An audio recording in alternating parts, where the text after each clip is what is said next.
स्वागत है आपका प्योर पॉलिटिक्स में। तो प्योर पॉलिटिक्स में बात आज कांधार प्लेन हाईजैक की IC-814, जिसके बारे में काफ़ी कुछ कहा गया है, काफ़ी कुछ लिखा गया है। और एनवी मिनिस्ट्री ने नेटफ्लिक्स सीरीज़ के जो मेकर्स थे, नेटफ्लिक्स की जो CEO हैं, इंडिया हेड हैं, उनको बुलाकर भी एक तरह से जवाब तलब की और उसके बाद उन्होंने डिस्क्लेमर उस सीरीज़ में डाल दी है। लेकिन असली सवाल अभी भी वही है कि जो कांधार प्लेन हाईजैक हुआ था वो एक इंडिया के लिए, एक ऐसे 100 करोड़ यानी कि 100 करोड़ की आबादी वाले देश के लिए आज से 25 साल पहले एक ऐसी घटना जो सिक्योरिटी लैप्स की यानी कि सुरक्षा की नाकामी का एक ज्वलंत उदाहरण है, एक बड़ा सिंबल है, जिसमें IC-814 हाईजैक एपिसोड है। दूसरा, इस कांड के जो दूसरे पक्षधार थे कि इसको किसने हाईजैक किया था, जिसमें कि सभी को मालूम है और शायद इसमें अनुभव सिन्हा को कोई उस पर PhD करने की ज़रूरत नहीं थी। वो सिर्फ एक गूगल कर लेते तो उन्हें पता चल जाता कि ये सारा जो कारनामा था, जो हाईजैक का पूरा प्लान था, वो ISI के एजेंडे पे, उसके इशारे पे हुआ था, जो कि लाल कृष्ण आडवाणी से लेकर जसवंत सिंह से लेकर ट्रायल कोर्ट और जिसने इन्वेस्टिगेटिंग एजेंसी है उन सब ने कहा। तो एक गूगल के सर्च पे ये जानकारी मिल सकती थी। तो फिर अनुभव सिन्हा ने ISI को क्यों क्लीन चिट दी? अनुभव सिन्हा ने जो हाईजैकर थे उनका नाम क्यों उस पर डिस्क्लेमर क्यों नहीं डाला? और उससे भी बड़ा सवाल कि जिस तरह से भारत की सिक्योरिटी लैप्स हुई, जो नाकामी एक तरह से कह सकते हैं कि मुंबई में जब ताज होटल के ऊपर जो टेररिस्ट का जो अटैक था, यानी कि जिस तरह का हमला था, जो एक सिक्योरिटी लैप्स UPA के ज़माने में हुआ था, उसी तरह का एक बड़ा सिक्योरिटी लैप्स आप IC-184 के हाईजैकिंग को ले सकते हैं। तो उस हाईजैकिंग के जो सिक्योरिटी एस्पेक्ट थे और किस तरह से मंत्री या फिर कहें कि CM जी जो बैठा वो कोई रिस्पॉन्सिबिलिटी लेने को तैयार नहीं था, इन सारे पहलुओं को कितनी अच्छी तरीके से इस सीरीज में दिखाया गया है या फिर छुपाया गया है, तो हम बात करेंगे प्योर पॉलिटिक्स में कांधार हाईजैक की। सबसे पहला सवाल जिस पे कि काफ़ी कुछ बवाल हुआ कि भाई जो हाईजैकर थे उनके नाम को तब्दील कर दिया गया, यानी कि जो कोड नेम ले रहे थे, भोला शंकर बर्गर, इस तरह के जो नाम ले रहे थे हाईजैकर का, उनके नाम को, असली नाम उनको क्यों नहीं दिखाया गया, जिस पे कि काफ़ी कुछ बवाल हुआ और बाद में उस सीरीज में उनके नाम को डिस्क्लेमर देना पड़ा। अब सवाल है कि अनुभव सिन्हा ने ऐसा क्यों किया, जो कि ये जानकारी पब्लिक डोमेन में बहुत आसानी से उपलब्ध है, एक गूगल करने पे ये जानकारी उपलब्ध है। और जिस तरह की कोई फिल्म मेकिंग और कोई फिल्म होती है और सीरीज बनाई जाती है तो उनकी जो रिसर्च टीम होती है वो काफ़ी रिसर्च करती है, तो ये जानकारी आसानी से पब्लिक डोमेन में उपलब्ध था। अब मैं आपको दो इस तरह के डॉक्यूमेंट दिखाना चाहूँगा। पहला जो लाल कृष्ण आडवाणी की किताब है माई कंट्री माई लाइफ, उस किताब में साफ तौर से लाल कृष्ण आडवाणी ने जो चैप्टर है क्रॉस बॉर्डर टेररिज्म, उसमें उस कांधार हाईजैक का उल्लेख किया है। उस उल्लेख में लाल कृष्ण आडवाणी ये लिखते हैं कि सरकार के पास एक क्रेडिबल जानकारी थी कि ये जो पूरा ऑपरेशन है वो ISI की तरफ से किया गया है और ISI ने इस पूरे घटना को अंजाम दिया। और उस समय जब मुंबई पुलिस ने, जो कि मुंबई पुलिस के उस समय के कमिश्नर और जिन्होंने V शिवानंद ने इंडियन एक्सप्रेस में एक आर्टिकल भी लिखा है और उनकी एक किताब भी आ रही है, उस किताब में उन्होंने उल्लेख विस्तार से यानी कि डिटेल में उल्लेख किया है कि किस तरह से मुंबई पुलिस ने ISI के 5 ऑपरेटिव को पकड़ा था। और जिस ऑपरेटिव की पूछताछ में ये बात सामने आई कि ये सारा जो कांड था, ये सारा जो हाईजैकिंग का प्लान था, वो ISI के जरिए किया गया था, ISI ने इस कारनामे को अंजाम दिया था। लाल कृष्ण आडवाणी अपनी किताब में लिखते हैं कि सिक्योरिटी फोर्सेस ने जो पाकिस्तान का ऑपरेशन हाईजैक का जो प्लान था उसमें एक सिग्निफिकेंट ब्रेक थ्रू लिया। और जब सेंट्रल एजेंसियों के साथ काम करते हुए मुंबई पुलिस ने 4 ISI के ऑपरेटिव को पकड़ा। और ये ऑपरेटिव जो थे वो हरकुत उल अंसार AUA के जो फंडामेंटलिस्ट ऑर्गेनाइजेशन है, जैसे कि अमेरिका ने बाद में बैन कर दिया था एक टेररिस्ट ऑर्गेनाइजेशन के रूप में, ये उसके ऑपरेटिव थे। और ये सारा जो इंट्रोगेशन के बाद ये चारों ऑपरेटिव ने कंफर्म किया कि हाईजैक का जो प्लान था ये ISI का ऑपरेशन था। तो वेब सीरीज में जिस तरह से अनुभव सिन्हा ने एक तरह से इस पे कोई तवज्जो ही नहीं दिया है कि ये पूरा जो हाईजैकिंग का प्लान था वो आईएसआई का प्लान था, पाकिस्तान की सरकार, पाकिस्तान का आईएसआई जो एजेंसी है वो पूरी तरह से इन्वॉल्व थी, बल्कि उन्होंने अलकायदा और तमाम ओसामा बिन लादेन की जो पूरी कहानी उन्होंने फिल्माई है। तो पहला ये सवाल उठता है कि उन्होंने ऐसा क्यों किया। दूसरा जो सवाल उठता है जिस पे कि उन्हें नाम बदलने पड़े, वो एक तरह से हर पब्लिक जो लाल कृष्ण आडवाणी का जो स्टेटमेंट था जिसमें कि उन्होंने पार्लियामेंट में दिया उस हाईजैकिंग एपिसोड के बाद जनवरी के महीने में, उसमें खास तौर से उसका उल्लेख है कि वो जो हाईजैकर थे उनके असली नाम क्या थे, और जिसमें कि शाहिद अख्तर, सुन्नी अहमद, मिश्री, जहूर इब्राहिम, साकिर, जिनका नाम की कोड नेम के रूप में भोला शंकर और बर्गर, इन सब नामों का उल्लेख वो हाईजैक के दौरान करते रहे। तो वो एक तरह से कॉमन डॉक्यूमेंट है जो रेडली अवेलेबल है और वो गूगल पे वो जानकारी मिल सकती थी। तीसरा जो इसका एस्पेक्ट है, अब ये दोनों सवाल अनुभव सिन्हा ने अनदेखा किया कि उन्होंने उसके हिंदू नाम का इस्तेमाल किया जो कोड नेम थे, जो निकनेम थे, जो कि पैसेंजर ने भी अपने अपने एक्सपीरियंस में और अपनी मेमोरी में उन्होंने बताए हैं कि किस तरह से वो कोड नेम का उल्लेख कर रहे थे। तो अनुभव सिन्हा ने उसका असली नाम नहीं दिया। दूसरा कि आईएसआई की बात को उन्होंने छुपाया। तो सवाल ये है कि अनुभव सिन्हा ये बात जानते हुए कि ये सब रेडली अवेलेबल डॉक्यूमेंट है और इसमें ये रेडली अवेलेबल इंफॉर्मेशन है, उसको छुपाने के पीछे का मोटिव, या तो मोटिव ये हो सकता है कि वो जानते थे कि अगर वो इन नामों को छुपाएंगे तो निश्चित रूप से ये पूरी जो कहानी है, जो हाईजैकिंग का पूरा जो एपिसोड है, जो पूरी सीरीज है, वो हिंदू मुसलमान में तब्दील हो जाएगा। और बिल्कुल वैसा ही हुआ जिसमें कि जो बीजेपी के ट्रोल आर्मी है उन्होंने उस पर अटैक किया कि एक तरह से जो हाईजैकिंग का पूरा एपिसोड है उसमें हिंदू नाम देकर इस घटना को उस तरह से अंजाम दिया गया कि या कि हिंदुओं ने इसको हाईजैक किया है। तो यानी कि जो अनुभव सिन्हा चाहते थे वही हुआ, जिसपे कि उन्हें ढेर सारी पब्लिसिटी मिली, क्योंकि इस तरह की सीरीज और फिल्मों में आपने देखा हुआ कि एक पब्लिसिटी करने के लिए फिल्म को काफ़ी पैसे खर्च करने पड़ते हैं। जो अनुभव सिन्हा को बिना पैसे खर्च किए हुए ये पूरी पब्लिसिटी मिल गई, क्योंकि पूरी जो कहानी थी, पूरा जो डिबेट था, वो हिंदू और मुसलमान में तब्दील हो गया और इसमें अनुभव सिन्हा की पहली कामयाबी थी। दूसरी कामयाबी अनुभव सिन्हा की ये कही जा सकती है कि उन्होंने आईएसआई का नाम न लेकर एक तरह से ओसामा और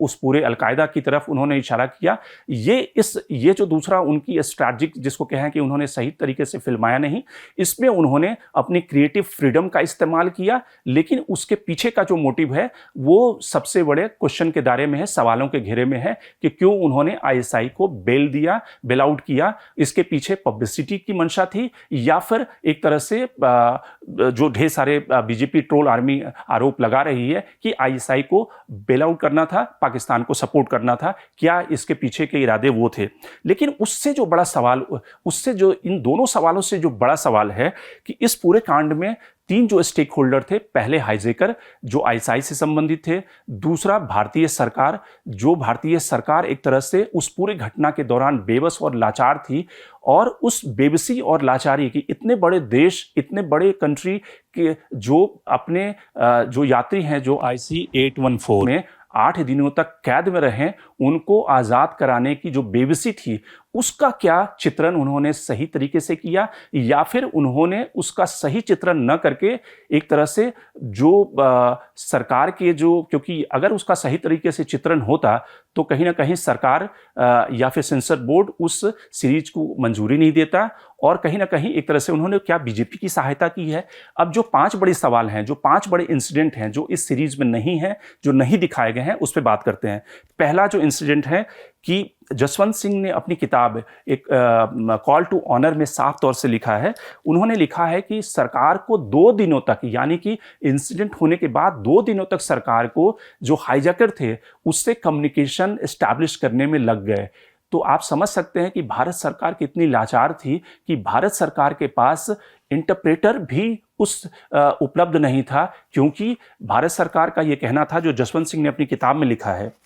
उस किताब के अंश को हम पढ़ते हैं जो जसवंत सिंह की किताब में लिखा गया है। उन्होंने ये कहा है कि जसवंत सिंह ने अपनी किताब एक कॉल टू ऑनर में लिखा है कि भारत सरकार का कांधार से कोई संपर्क नहीं था, कोई टेलीफोन कॉन्टैक्ट नहीं थे, कोई ऑफिसर नहीं था, क्योंकि उस समय वहाँ पे तालिबान का कब्जा था और भारत सरकार ने ऑफिशियली तालिबान की जो सरकार थी उसको ऑफिशियली रिकॉग्नाइज नहीं किया था, इसलिए वहाँ पे इंडिया का कोई रिप्रेजेंटेटिव नहीं था। यहाँ तक कि जो इकलौता माध्यम था वो एटीसी था, और एटीसी और उस एयरफील्ड को अमेरिकन सरकार ने बनाया था, यानी कि अमेरिकी सरकार ने उस एयरफील्ड को बनाया था।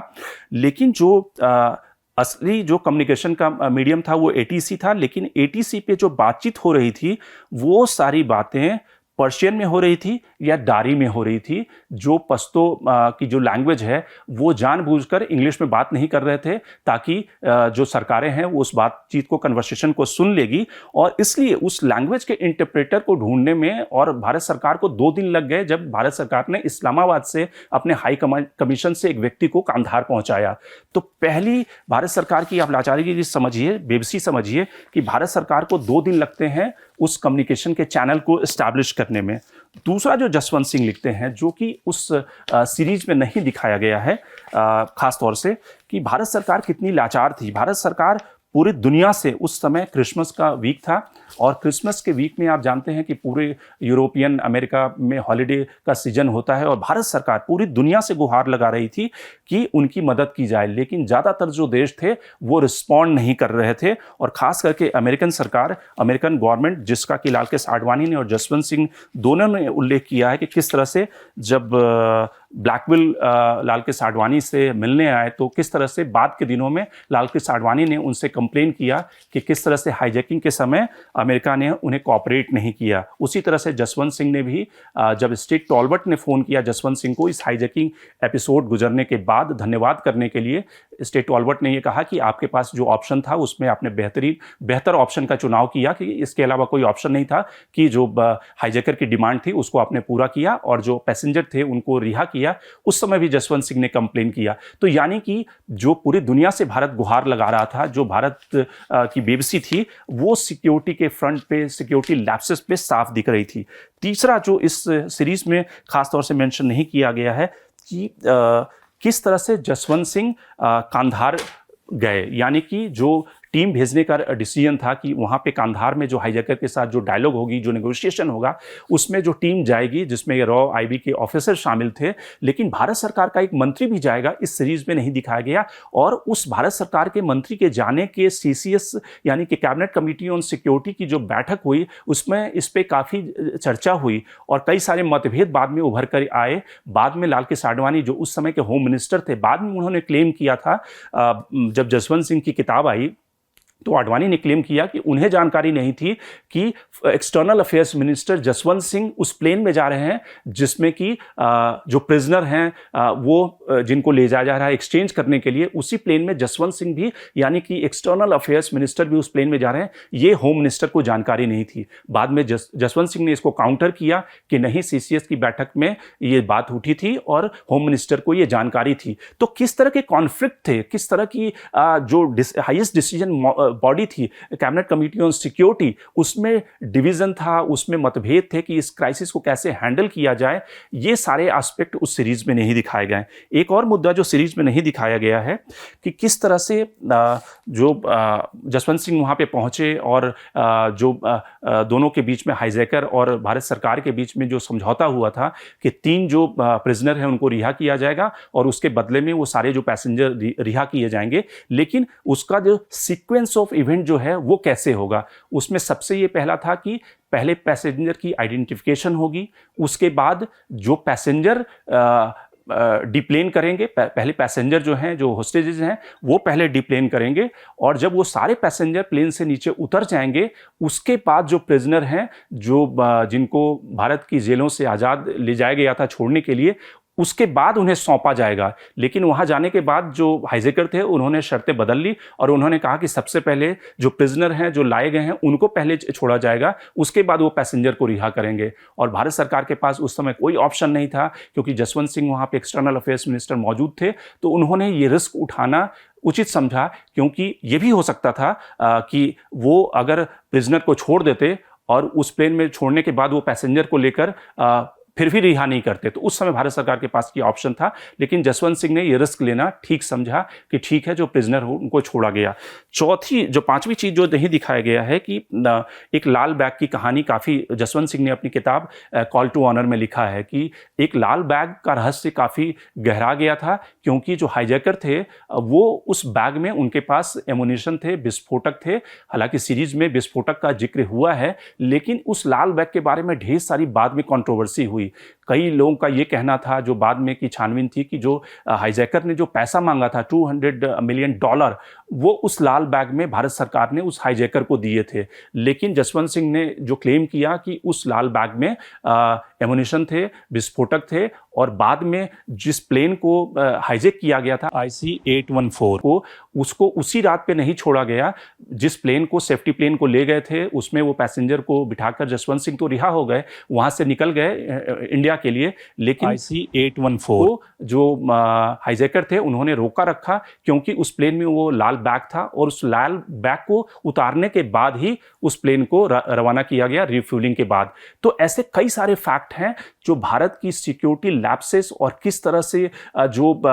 रॉ, IB और इंटेलिजेंस एजेंसियां कोई भी एक तरह से इस पूरे हाईजैकिंग एपिसोड के बाद जिस तरह से प्लेन अमृतसर से रवाना हुआ और वहां पे कमांडो ऑपरेशन हो सकता था, लेकिन कमांडो इसलिए नहीं पहुंचे क्योंकि बाद में ये बात आई। उसके पीछे दो थ्योरी हुई कि जो कमांडो मानेसर से उड़ने थे अमृतसर के लिए, वो जाम में फंस गए, वो सही टाइम पे उड़ नहीं पाए, इसलिए वो अमृतसर पहुंच नहीं पाए। और जसवंत सिंह आडवाणी के ये चाहने के बाद भी कि कमांडो ऑपरेशन अमृतसर में किया जाए, अमृतसर में ही प्लेन को रोक करके कमांडो ऑपरेशन करके पैसेंजर को रिहा करा लिया जाए, वो हो नहीं पाया क्योंकि कमांडो यहां से एयरलिफ्ट होकर पहुंच नहीं सके। बाद में पंजाब सरकार को कांटेक्ट किया गया कि वहां के जो कमांडो हैं वो उस ऑपरेशन को अंजाम दे, लेकिन उसके लिए प्रकाश सिंह बादल की जो सरकार थी वो तैयार नहीं हुई। तो एक तरह से ये सारे जो गुफअप्स हुए कि किस तरह से कोई भी एजेंसी अपने दम पे रिस्पॉन्सिबिलिटी लेने को तैयार नहीं था। भारत सरकार लाचार थी, बेबस थी, पूरी दुनिया में गुहार लगा रही थी, कोई उसकी मदद करने को तैयार नहीं था। और जसवंत सिंह ने यह लिखा भी अपनी किताब में कि इंडिया को टेररिज्म के खिलाफ लड़ाई ये समझ में आ गया था कि खुद से लड़नी पड़ेगी, कोई भी देश उनकी सहायता के लिए नहीं आएगा। तो क्या अनुभव सिन्हा ने ये जो एस्पेक्ट था, ये जो गुफअप थे, इसको कम दिखा करके एक तरह से वो बीजेपी की मदद कर रहे थे, और फिर दोनों का मकसद पूरा हो गया। बीजेपी की जो ट्रोल आर्मी थी उसका ये मकसद पूरा हो गया, क्योंकि बीजेपी की ट्रोल आर्मी को लगता था कि IC-814 के बहाने भारत की वो सारी कमियां पब्लिक डिबेट में फिर से दोबारा कौंधेंगी, फिर से उस पर बहस होगी, इसलिए इस पूरी चर्चा को हिंदू मुसलमान में तब्दील कर दो, जिसमें बीजेपी की ट्रोल आर्मी को कामयाबी मिली। अनुभव सिन्हा का मकसद यह था कि फ्री की पब्लिसिटी लेना, उन्होंने फ्री की पब्लिसिटी ले ली। तो कुल मिलाकर दोनों का मकसद पूरा हो गया। और इन सब के बीच में जो असली मुद्दे थे कि भारत की जो सिक्योरिटी चैलेंजेस थे, जो रिस्क था और जो लैप्सेस हुए थे, उसको उस तरह से नहीं दिखाया गया, उस पे उस तरह से बात नहीं हुई। और उस अनुभव से भारत ने क्या सीखा है, वो जब मुंबई के ताज होटल पे अटैक हुआ तो उससे सामने आया कि भारत ने उस अनुभव से भी बहुत कुछ नहीं सीखा है। Shankar Harimesh, the Print. लेकिन आप हमारे YouTube चैनल को सब्सक्राइब करना ना भूलें। अपने कमेंट्स, अपने रिएक्शन लगातार हमें भेजते रहें।